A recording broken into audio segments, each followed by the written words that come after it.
Profanas palabras, pasado y presente de la Argentina y el mundo. Mariano Pacheco, conducción. Martes de 16 a 17 horas por Radio Heterogénea.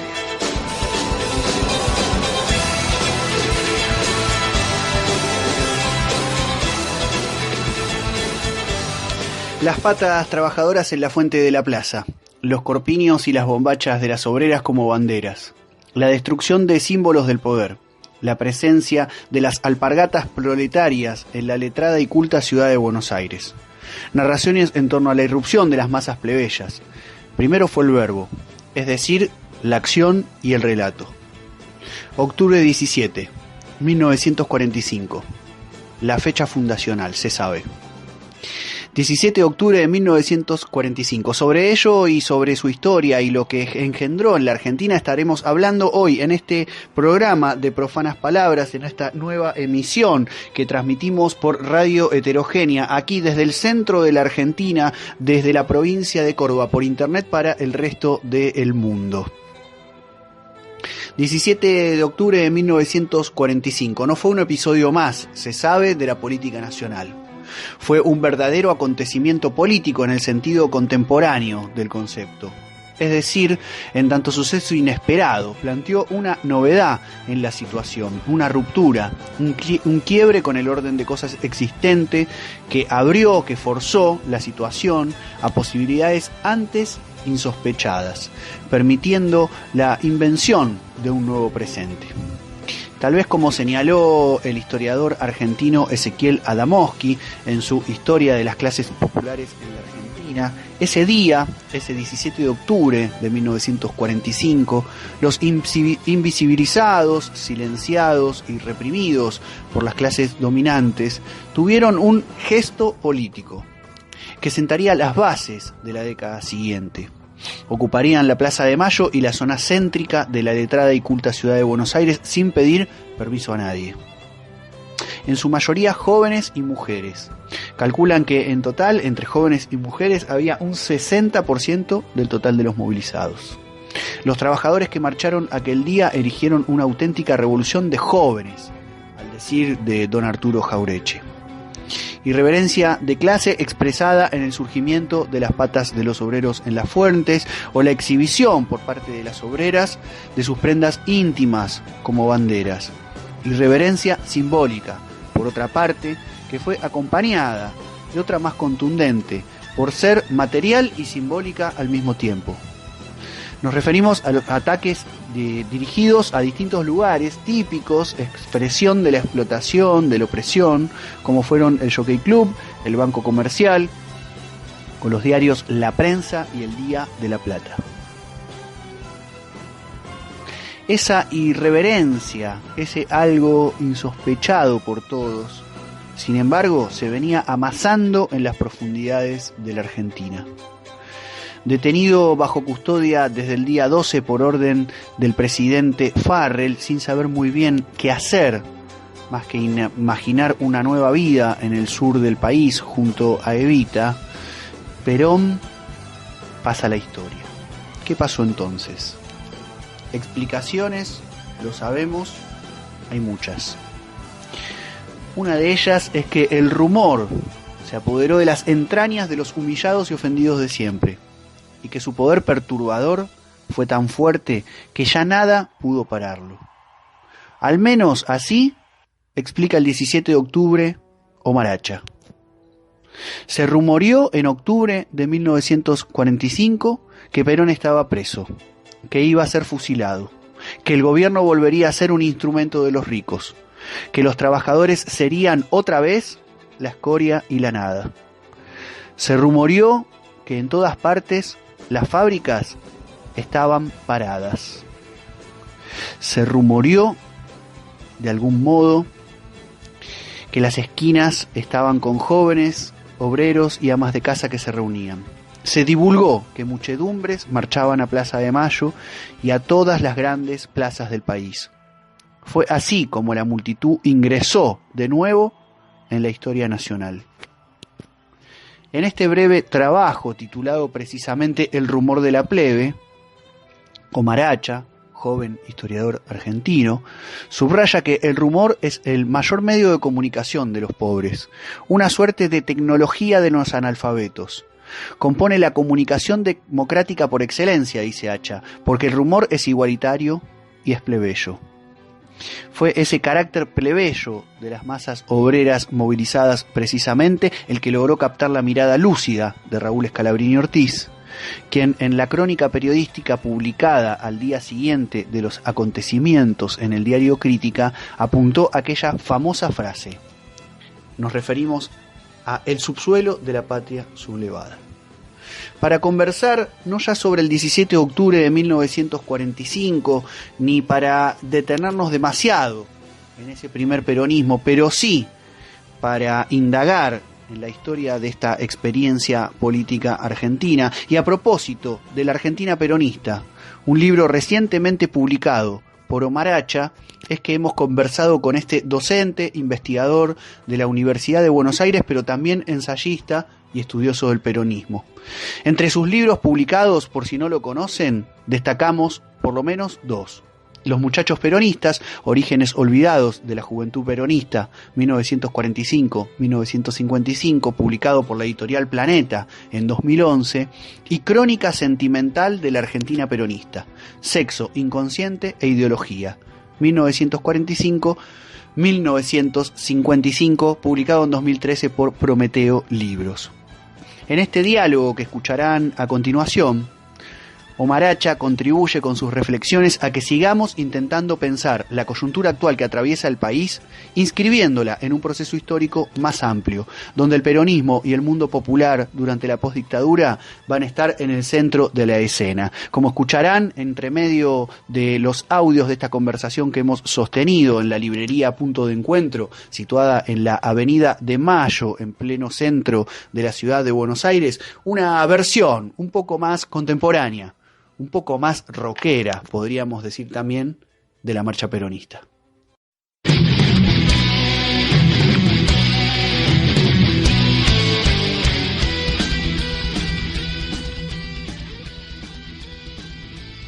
Bueno, Omar, en primer lugar, esto que te planteaba recién fuera de micrófono, digamos, que ver qué podemos pensar respecto de, en primer lugar, del peronismo en postdictadura, ¿no? Para después tratar de pensar algo de la actualidad, pero bueno, también en tu rol de historiador venís trabajando mucho sobre el peronismo, más sobre el peronismo clásico, en una mirada también insistís un poco desde abajo, después también estaría lindo conversar un poco sobre eso, pero en principio, ¿qué pasó después del terrorismo de Estado con el peronismo y también con eso que se llamó la columna vertebral del movimiento, ¿no? Que es la clase trabajadora peronista, en todo caso? Pero bueno, ¿qué ha pasado con esas mutaciones, tanto en términos de sectores sociales, del mundo popular, como también respecto del propio peronismo como fenómeno de identidad política, ¿no?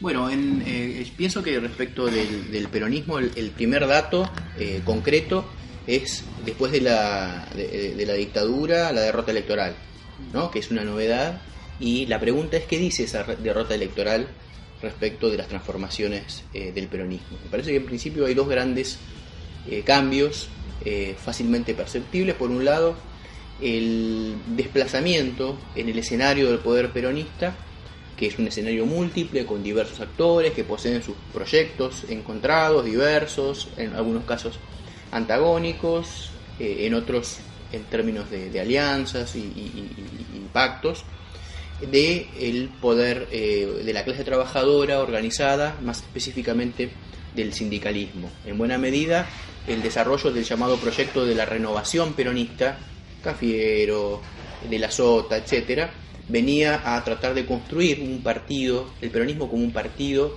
en términos clásicos, digamos liberales, ¿no? Con una organización más tradicional, para dejar el movimentismo del peronismo. Pero una de las consecuencias fue, al menos en términos de perspectiva, el desplazamiento del famoso tercio obrero, ¿no? Sindical en la configuración del movimiento peronista. Y por otro lado, otro cambio significativo fue el desvanecimiento de una pugna muy vigorosa que se plantea particularmente en los años 70, pero que venía ya con antecedentes entre sectores que podríamos denominar de más ortodoxos y sectores de la izquierda peronista. Ese esquema se disuelve, si bien persisten algunos segmentos de la izquierda peronista en los años 80 y 90, incluso en la actualidad.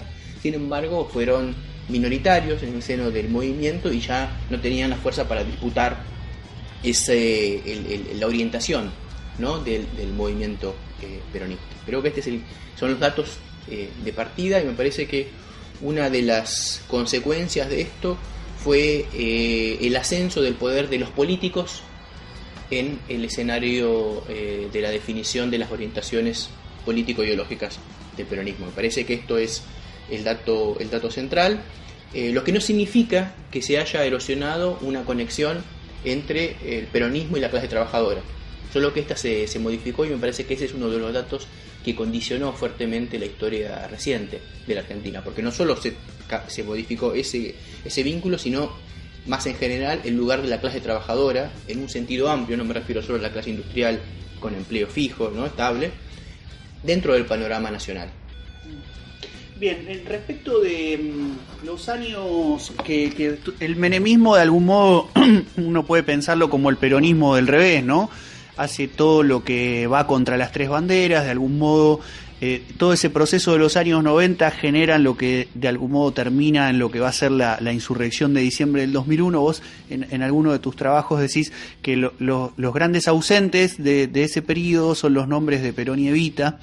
Quizás pasado ya más de una década, la pregunta en ese sentido sería: ¿qué pensás hoy, pasado el tiempo, de más allá de esa ausencia de las estructuras peronistas, quizás en el conflicto social, por ejemplo, cuánto del peronismo se puede pensar que de otros modos estuvo presente, ¿no? También como por abajo, como reverso de ese menemismo y de ese proceso ya de un pejotismo que es el partido neoliberal, ¿no? Bueno, en realidad es ese apagamiento del lugar de Perón y Evita en el vocabulario de los grupos peronistas es algo que se puede rastrear ya desde el 55, por ejemplo, cuando surgieron los llamados neoperonismos de Juana Tigro Mulia, ¿no?, la Unión Popular y otros, que propusieron ciertas fórmulas donde esos nombres quedaban, digamos, en la trastienda o en el trasfondo, y aparecían proyectos con otros liderazgos dentro de una tradición fluida, ¿no?, y porosa como el peronismo, y en otros momentos volvía a la centralidad de esos nombres. Ahora, en el caso del menemismo, entiendo que se presenta una propuesta hegemónica diferente, es decir, cambiar de una manera muy notoria el lugar del peronismo respecto del sistema de clases sociales en la Argentina. Esto es,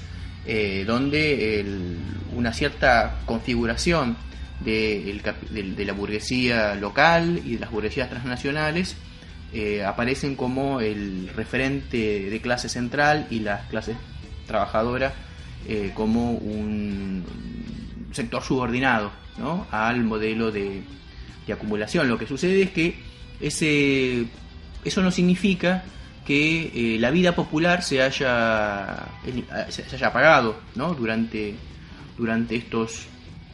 esos años, y yo creo que ese es un dato central de esta breve historia, en el sentido de que usualmente se señala, ¿no?, que al peronismo como una suerte de superestructura, ¿no?, que viene a cubrir y a domesticar la vida popular, y precisamente lo que la historia reciente nos muestra, vos diste el caso del 2001, pero me parece que podemos identificar diferentes otros momentos, es que hay una opacidad viviente y múltiple que es difícil de interpretar. Por ejemplo, no sabemos muy bien por qué de Narváez le gana las elecciones a Kirchner, ¿no?, en la provincia de Buenos Aires, o por qué luego por ejemplo triunfó el voto macrista, que no es solo un voto, digamos, de las clases altas o de las clases medias, ¿no?, sino que también tuvo una repercusión en las clases trabajadoras. Y me parece que esa es la información central, ¿no?, para develar el enigma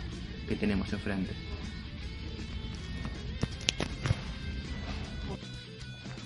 Bueno, Omar, el kirchnerismo, de algún modo uno puede pensar que osciló por dos vías, ¿no? Por un lado, por la vía de la transversalidad, digamos, y la apertura hacia un campo más de los derechos humanos, de ciertas cuestiones más reparativas, que excedían a la tradición peronista, y por otro lado reperonizó también en otros momentos la discusión. Y bueno, para mucha gente el kirchnerismo tuvo poco de peronismo clásico, en un mundo muy diferente, en una Argentina muy diferente, pero surgió siempre esa discusión respecto de cuánto del peronismo estaba presente en el kirchnerismo y cuánto no. No sé cómo lees vos, ya pasado el periodo de 3 gobiernos consecutivos, ¿qué podrías pensar de los años kirchneristas, pero en relación específicamente a este punto, ¿no? En relación con el peronismo. Bueno, en la medida en que entiendo que el peronismo no supone una orientación ideológica precisa, sino más bien una identidad flexible, la idea básica es en buena medida retomar algo que decía Perón en los años 70, ¿no? Que él recordaba, no es que yo cambié, ¿no? Sino que lo que cambió es el mundo. Entonces no se trata más bien de una lógica, por así decirlo, de fidelidades o tradiciones a una tradición o a ciertas banderas, sino más bien un olfato para poder construir poder dentro de una identidad maleable, que tiene ciertos referentes, pero cuyas orientaciones sociales y económicas, digamos, son flexibles y son mudables, ¿no? Pueden encontrar énfasis diversos. En tal sentido, para mí, el kirchnerismo es y fue una de las versiones posibles del peronismo, lo mismo que ocurrió con el kirchnerismo, ocurrió con el menemismo. Había muchos sectores que decían que el menemismo no era peronismo, sino que era una traición, ¿no? a esas banderas, pero la perspectiva del tiempo nos da una mirada, me parece, mucho más sabia al respecto, para poder abrir, ¿no? La diversidad de lo que es el peronismo y integrarlo al menemismo y al kirchnerismo dentro de esa tradición, ¿no? Solo que es una tradición que permanentemente se está reinventando, y precisamente la coyuntura es muy interesante hoy, porque no tenemos la menor idea de lo que va a ser, si es que existe algo así como el albertismo. Nadie sabe, ni siquiera el propio Alberto sabe lo que va a ser, lo que puede ser el albertismo. Bien, en ese sentido hay quienes hoy hablan del fernandismo, ¿no? Por ejemplo, en relación a si no habría ahora un nuevo momento en donde el kirchnerismo con el albertismo generan otra cosa. ¿Cómo estás viendo la situación que atraviesa actualmente la Argentina en ese sentido? Bueno, yo creo que uno de los elementos centrales para poder juzgar las posibilidades de la acción de un gobierno de este tipo consiste en evaluar qué recursos tiene, ¿no? Entonces, las acciones posibles están fuertemente condicionadas por las capacidades y los límites para poder llevar adelante ciertas reformas, ciertas propuestas de diversa naturaleza. Ahora, lamentablemente el panorama no es muy auspicioso, en el sentido que las condiciones macroestructurales que han condicionado al segundo gobierno de Cristina y al gobierno macrista, y voy a poner en paréntesis todas las barbaridades de las medidas políticas y económicas tomadas por el macrismo, no se han transformado, no se han modificado, y entonces es un misterio que va a ocurrir. El propio Alberto ya está advirtiendo que los problemas no se van a resolver rápidamente, que los compromisos adoptados con el Fondo Monetario Internacional van a ser respetados, pero no fue demasiado explícito respecto a qué medidas concretas se van a adoptar. ¿Y qué te parece en relación a esto, vos que has estudiado tanto el peronismo, de por qué cíclicamente de algún modo hay procesos de lucha, hay incluso muchas ausencias a veces del peronismo en esos procesos de luchas populares, pero después a la hora de resolver en términos de coyuntura electoral sigue siendo mayoritariamente la opción del peronismo la única que se visualiza a nivel popular como la que es capaz de enfrentar a lo más crudo del neoliberalismo, en este caso expresado en la figura de Macri, ¿no? ¿Hay algo de la propia historia del peronismo que vos puedas pensar ahí en ese sentido? Bueno, creo que efectivamente hay un rasgo que podríamos llamar de mediana duración en términos culturales. Mi hipótesis es que en las clases populares la representación simbólica del Estado, del poder estatal, es incorporada en los años 40, en los años 50, justamente a través de una identificación peronista. Y esto es lo que hace que la representación intelectual y cultural de la posibilidad de una estabilidad estatal esté identificada con el peronismo. En otras palabras, que una opción estable de un poder no peronista es una ficción difícilmente creíble.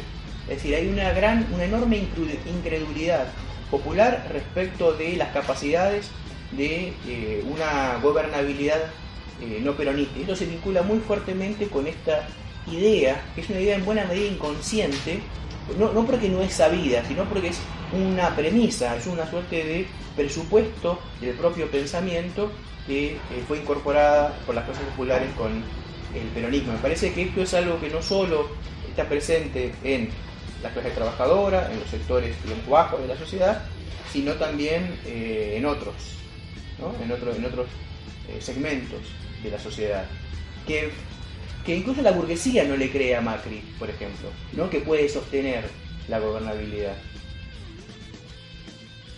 Bueno, más allá de la coyuntura y de la postdictadura, has venido estudiando el peronismo hace muchos años, tenés libros publicados al respecto y te has concentrado de algún modo en esto de la historia desde abajo y también como esas zonas poco indagadas por la historiografía.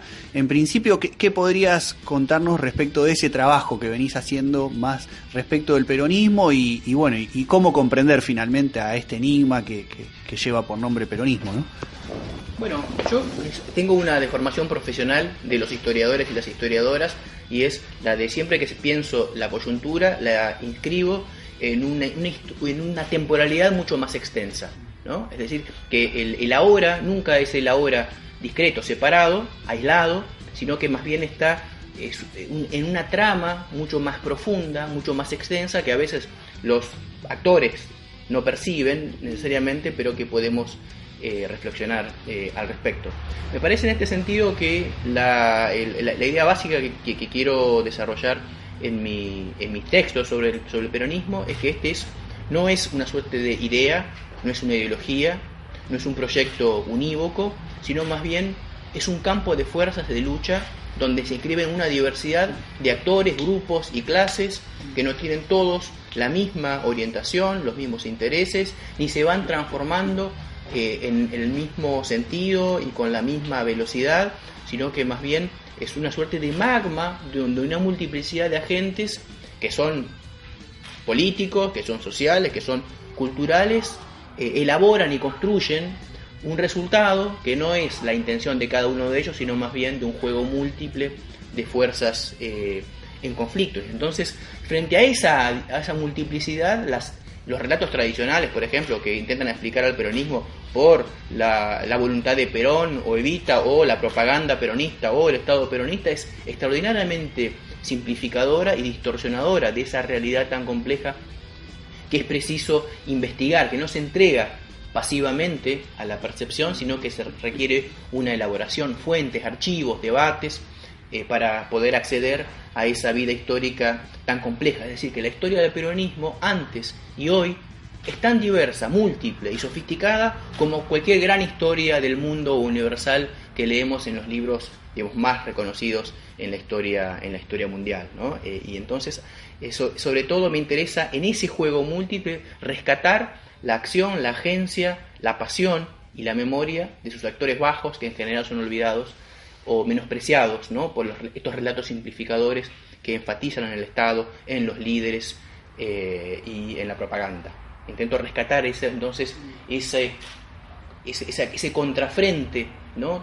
que aparece como oculto debajo de esa hojarasca de imágenes simplificadoras.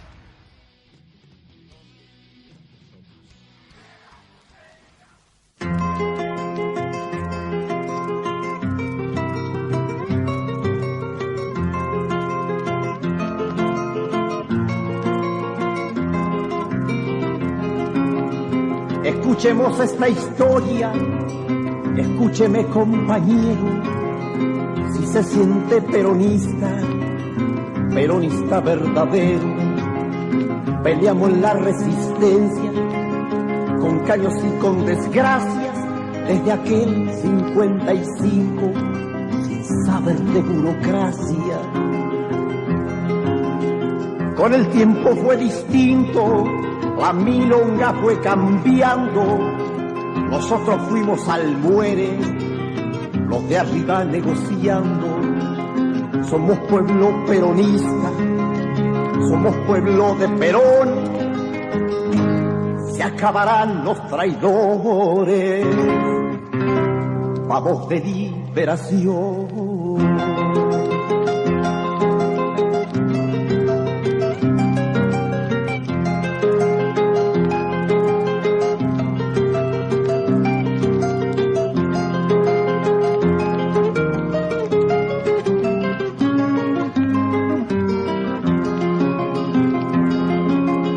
Allá andaba el general, exiliado en tierra extraña, y florecían jetones, vendiéndolos con sus manos. Para nosotros el asunto se ponía medio espeso, por obrero y peronista, perseguido y sin peso, pero no nos achicamos, y nos julepeó la cana, fuimos piedra y barricada, con traidores bajo cama. Y salimos empueblada, la cuestión no fue sencilla, mientras ellos negociaban, nosotros fuimos guerrilla.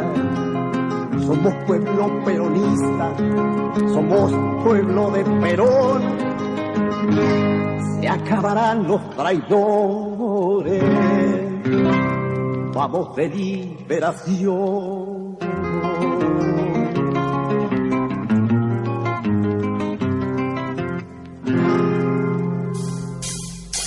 Apuntes para las militancias.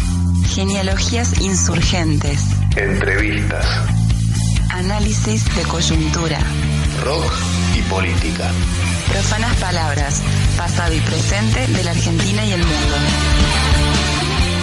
Seguimos transmitiendo por Radio Heterogénea desde los estudios del Centro Cultural España Córdoba, esta nueva emisión de este programa destinado al 17 de octubre a pensar aquella fecha fundacional del peronismo y un poco la historia del peronismo en la postdictadura y la situación actual que atraviesa la Argentina. Pueden escuchar como siempre este programa y otros aquí en www.heterogenia.com.ar, el sitio de la radio, y si no después escuchar audios de programas anteriores en nuestro canal de YouTube, Profanas Palabras, o también ingresar a mi blog personal donde subimos los programas, notas escritas y algunos chivos de otras cosas que andan pasando por las ciudades de Córdoba, de Rosario, de Buenos Aires y otras del país que hemos estado visitando a lo largo de este año. Bueno, allí pueden ingresar www.profanaspalabras.blogspot.com o seguirme en redes sociales por mi nombre y apellido, o en Twitter @Pacheco en Marcha. Escuchábamos recién lo que fue la primera canción de la cantata montonera, aquel emblemático disco que grabó la banda Huerquemapu y que estrenó el 28 de diciembre de 1973 en un recital en el Luna Park de la ciudad de Buenos Aires, organizado por las JP regionales, es decir, las regionales de la JP que eran mayoritarias y estaban encolumnadas en ese momento con la organización Montoneros. Disco que salió a las calles al año siguiente, en 1974, y que de algún modo repasa esas historias que van desde el año 45 hasta el año 1973. Huerquemapu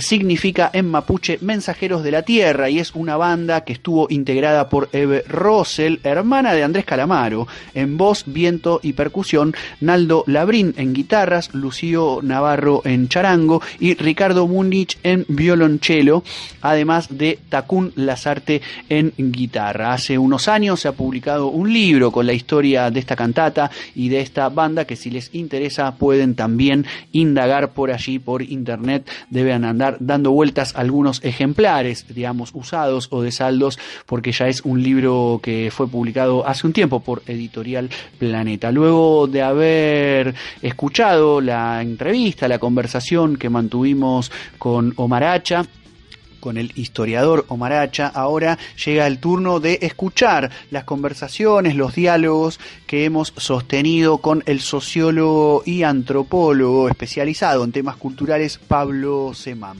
Pablo Semán es además docente e investigador en distintos lugares, es docente en la Universidad Nacional de San Martín e investigador en el CONICET. En esta conversación indagar un poco sobre el peronismo, el kirchnerismo y también este momento final del macrismo y lo que parece ser la apertura de un nuevo momento a partir del 10 de diciembre de este año, cuando de algún modo asuma el peronismo nuevamente en el gobierno, en torno a esto que hemos denominado en otras conversaciones el fernandismo, esta especie de unidad entre el kirchnerismo y el peronismo más clásico, agrupado en torno a la figura de Alberto Fernández. Entonces escuchamos a Pablo Semán. Para la primera pregunta de cómo pensar el peronismo, yo diría que primero que hay una constante que es incluso previa a la dictadura, que yo por lo menos se puede rastrear desde la salida de Perón en el 55, que es el constante fraccionamiento del peronismo, con fraccionamientos que tienen intensidades diversas, resoluciones diversas y formas de manifestación diversas, porque yo diría incluso que entre la época de Menem, durante el periodo que pareció haber una unidad peronista y descontando el fraccionamiento inicial del grupo de los 8, uno, digamos, ve que incluso en ese peronismo había un fraccionamiento latente que finalmente se manifestó muy fuertemente hacia el final de la experiencia menemista. Y ese fraccionamiento es importante porque hay que entender que el peronismo, como es un actor relevante de toda la Argentina, sus fraccionamientos son relevantes para toda la sociedad argentina. La segunda cuestión que yo incluiría para poder pensar el peronismo en su contemporaneidad es que el peronismo suscita la impresión de que es una sola cosa y que es una esencia fiel a sí misma, que siempre vuelve, ¿no? Y siempre se mantiene igual a sí mismo como una sustancia que finalmente se impone. Y yo creo que eso es una impresión simplemente. El peronismo siempre termina volviendo por otra razón, que es los gobiernos no peronistas y en parte los gobiernos antiperonistas, que la mayor parte de los no peronistas han sido antiperonistas, son gobiernos que desestructuran buena parte de la Argentina que edificó el peronismo y de una Argentina que muchísimas personas, incluso más allá de los peronistas, es una Argentina que la sociedad necesita, o que la sociedad no sabe cómo prescindir de la Argentina peronista y todas sus instituciones y todos sus intercambios y toda su economía. Entonces, el peronismo siempre termina volviendo porque los gobiernos no peronistas, a su manera, de muy diversas formas, agreden un arreglo social y de alguna manera el peronismo recoge a las víctimas de esas agresiones en situaciones que son siempre cada vez diferentes, ¿no? El peronismo se reconstituye con parte de lo que era antes, pero también con parte de lo que dejan las experiencias gubernamentales que agreden a la sociedad.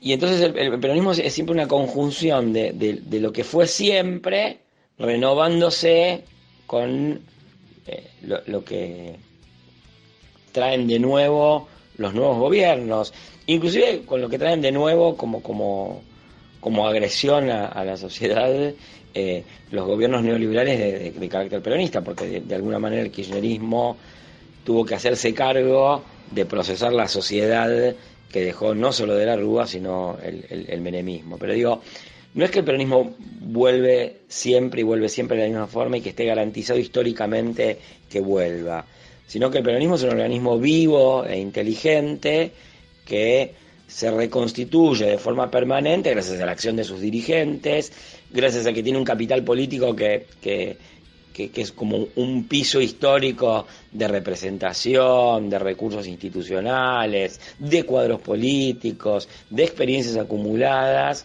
que se puede poner en juego y entonces, digamos, tiene ventajas por sobre cualquier otro actor que quiera prevalecer y acumular a expensas de la crisis de los gobiernos, ¿no? Pero el peronismo siempre vuelve porque tiene con qué volver y porque sabe incorporar los resultados negativos de las experiencias en el poder de otros actores.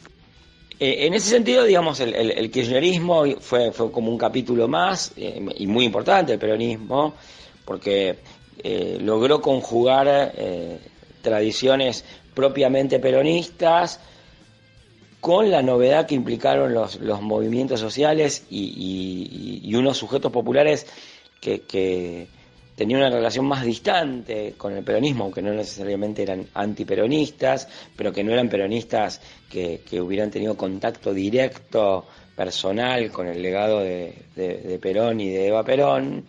Por ahí sí eran hijos o nietos de peronistas, y los incorporó en una nueva peronización, y en ese mismo tren también logró incluir no solamente los sectores tradicionales del peronismo, no solamente a los excluidos, sino también a las clases medias que transitaron del progresismo más o menos distante del peronismo a un progresismo peronista.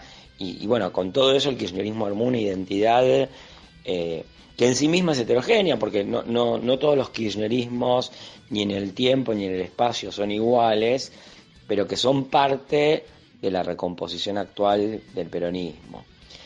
Y creo que en la recomposición actual del peronismo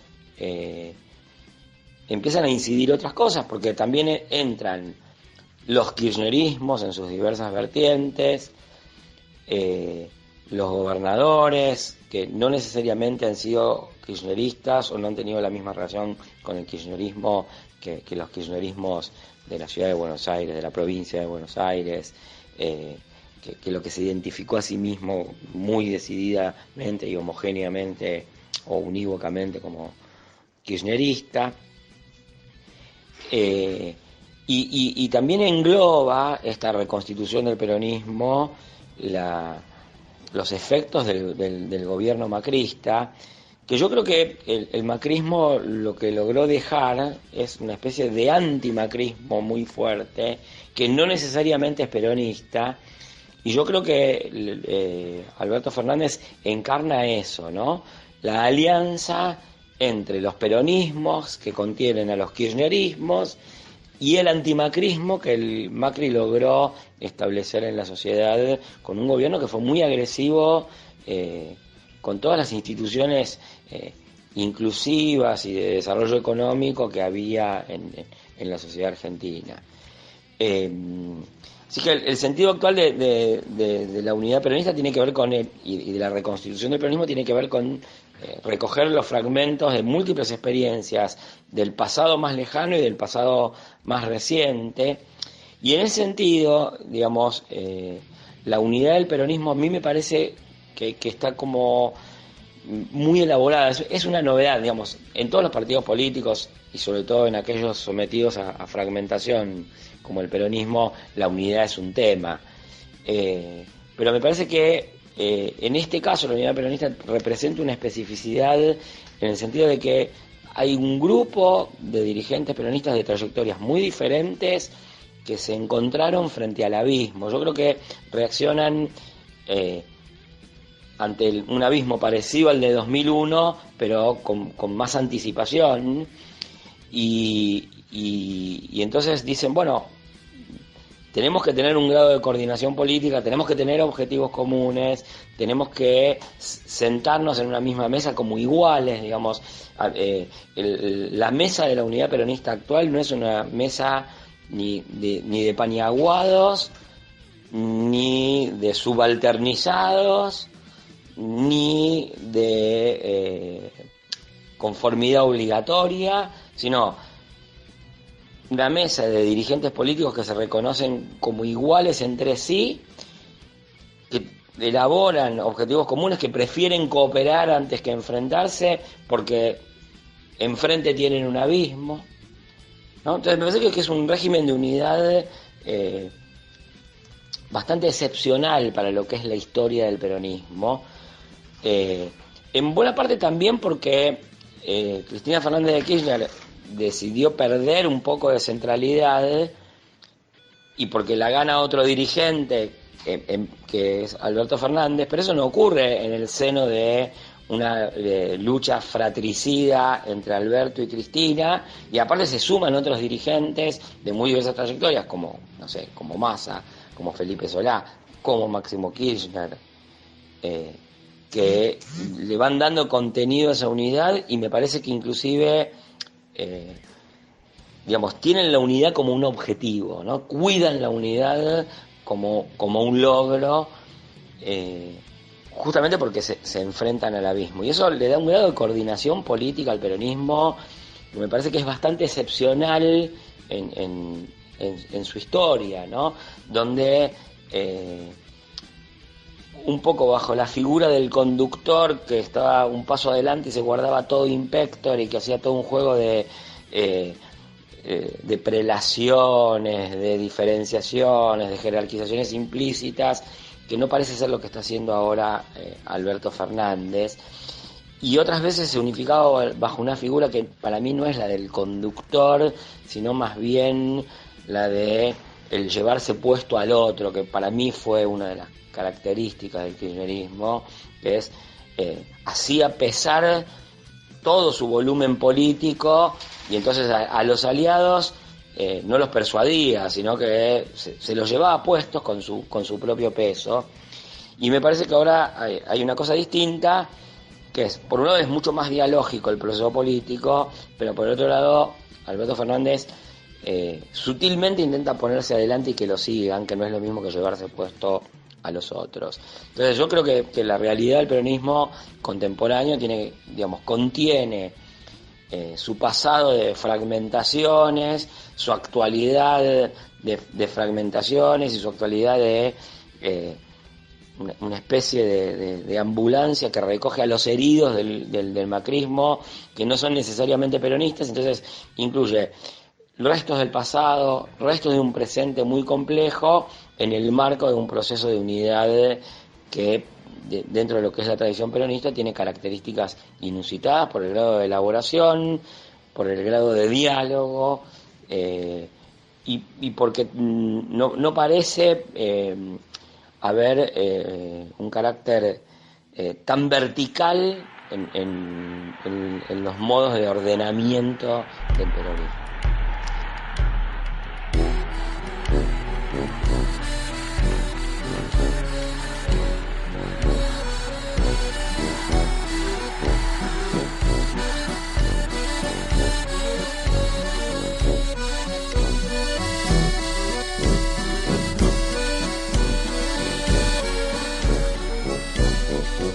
No me olvides, no me olvides, no me olvides.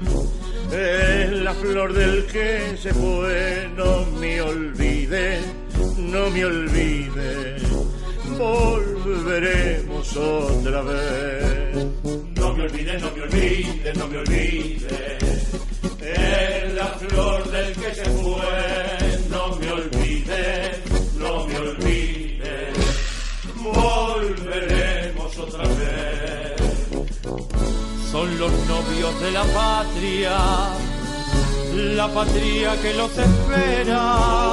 Volverán, no me olvide, volverán en primavera. Canta el pueblo con algunos, es por vientos, por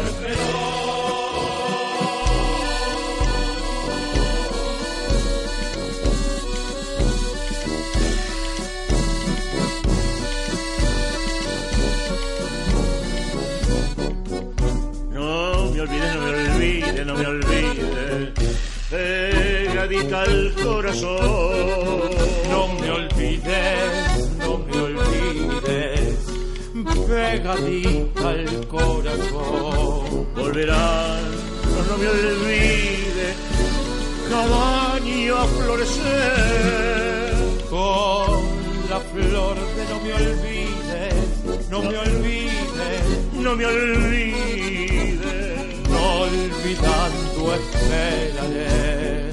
No me olvides, no me olvides, no me olvides, es la flor del que se fue. No me olvides, no me olvides, volveremos otra vez. No me olvides, no me olvides, no me olvides, es la flor del que se fue. No me olvides, no me olvides, volveremos otra vez. Volveremos otra vez.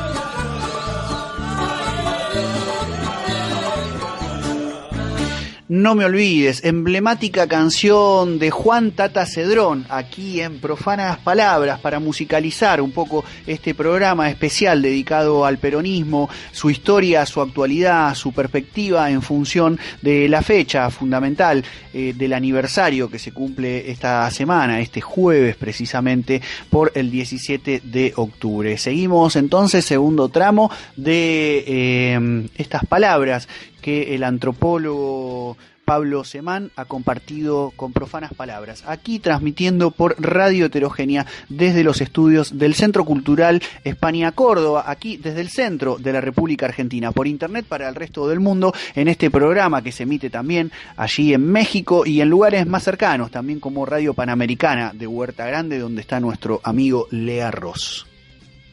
El mundo de los sujetos populares, entendidos sujetos populares de dos maneras, como los sujetos subalternizados y subalternos por un lado, y por otro lado los sujetos que están en los estratos más bajos de la escala social, es un mundo de una gran heterogeneidad, y yo quisiera agregar una cosa que es tal cual está funcionando la estructura social contemporáneamente, digamos, tal cual funciona la economía, los ingresos, el empleo, los subalternizados económicamente y los dañados económicamente, para no usar una categoría tan compleja, son mucho más que aquellos que en la estructura social desempeñan oficios manuales, son mucho más que las clases bajas, ¿no? Yo diría, hoy el 70% de la sociedad está dañado por el funcionamiento económico de la sociedad. Por eso el antimacrismo es un 70%. Pero dentro de ese 70% hay unos niveles de diferenciación muy grandes.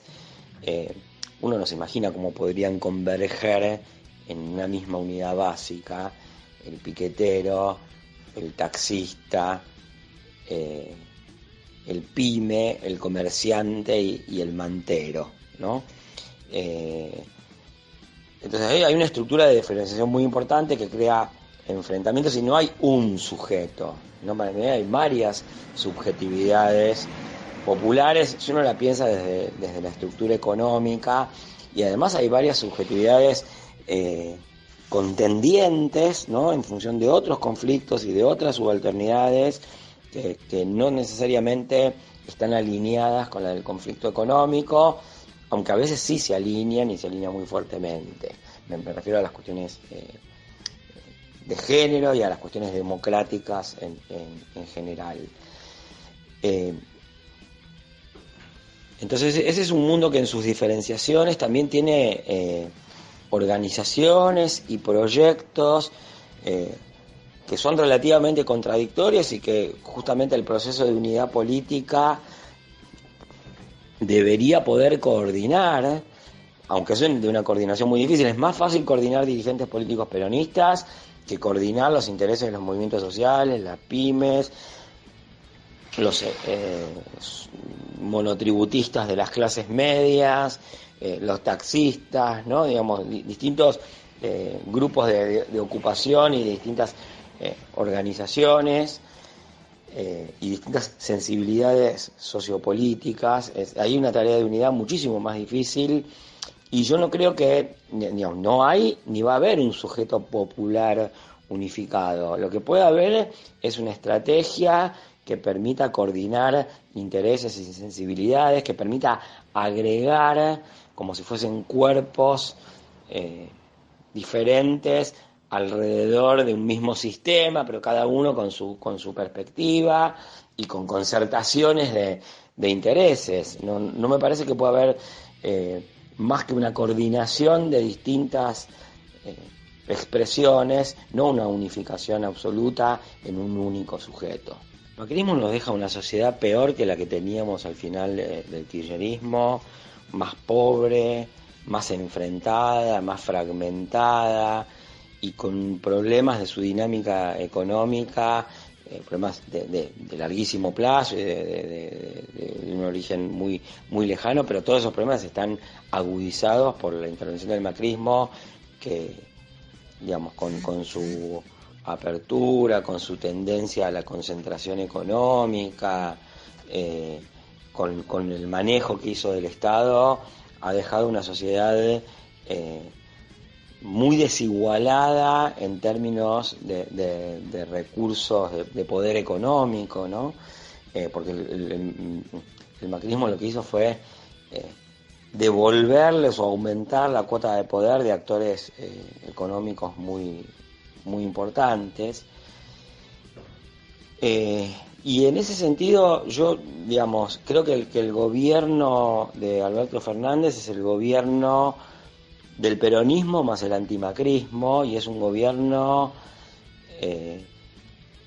de emergencia nacional, porque todo lo que el macrismo dejó es a la sociedad argentina en un estado de fragilidad muy marcado. Los países no se terminan, no creo que la Argentina se termine, pero digamos, le plantea un problema de sobrevivencia a la sociedad argentina, le plantea un problema en el cual hoy contemporáneamente todos estamos discutiendo quién tiene la culpa y a quién hay que excluir, y yo creo que el gobierno de Alberto Fernández viene a tratar de cambiar esa dinámica. Justamente el es con todos es dejar de discutir a quién hay que excluir.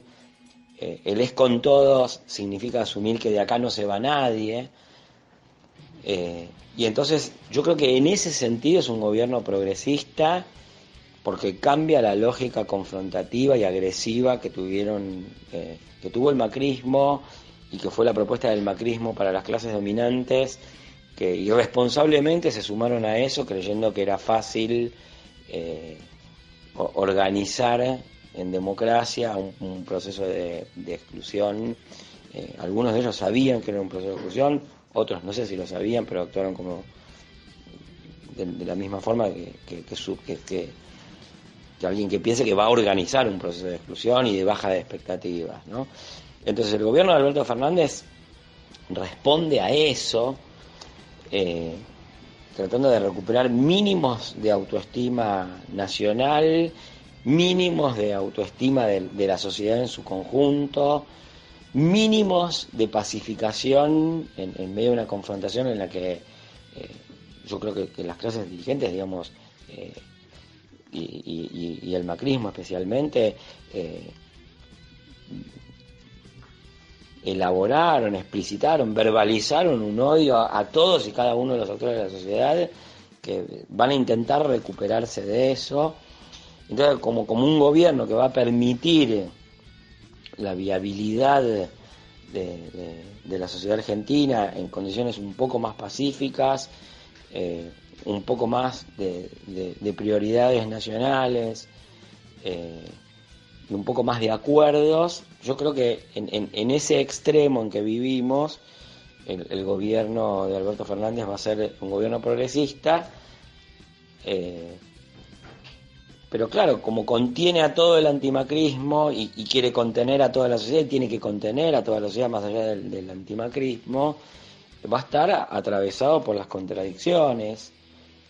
Yo lo que veo es que en los dirigentes políticos de la Argentina, y sobre todo en los dirigentes del peronismo, hay una conciencia muy grande de que estas tensiones, estas contradicciones no se resuelven con una marcha, ¿no? Se resuelven en un proceso político de muchísima coordinación, de muchísimo diálogo, de muchísima conciencia de la gravedad del momento en que se vive. No sé, en algún sentido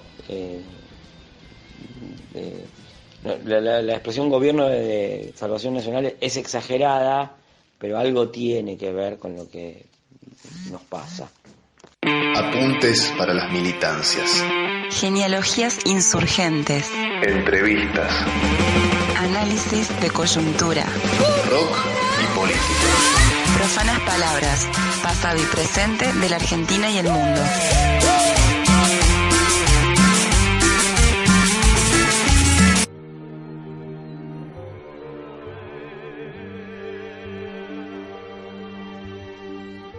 Hemos llegado ya al final de este programa, esta nueva emisión de Profanas Palabras aquí por Radio Heterogénea. Hemos escuchado los testimonios del historiador Omar Hacha y del antropólogo Pablo Semán en este especial que hemos dedicado a tratar de pensar la historia, la actualidad y algunas perspectivas de este fenómeno que desde el 17 de octubre de 1945 se conoce en la Argentina como peronismo.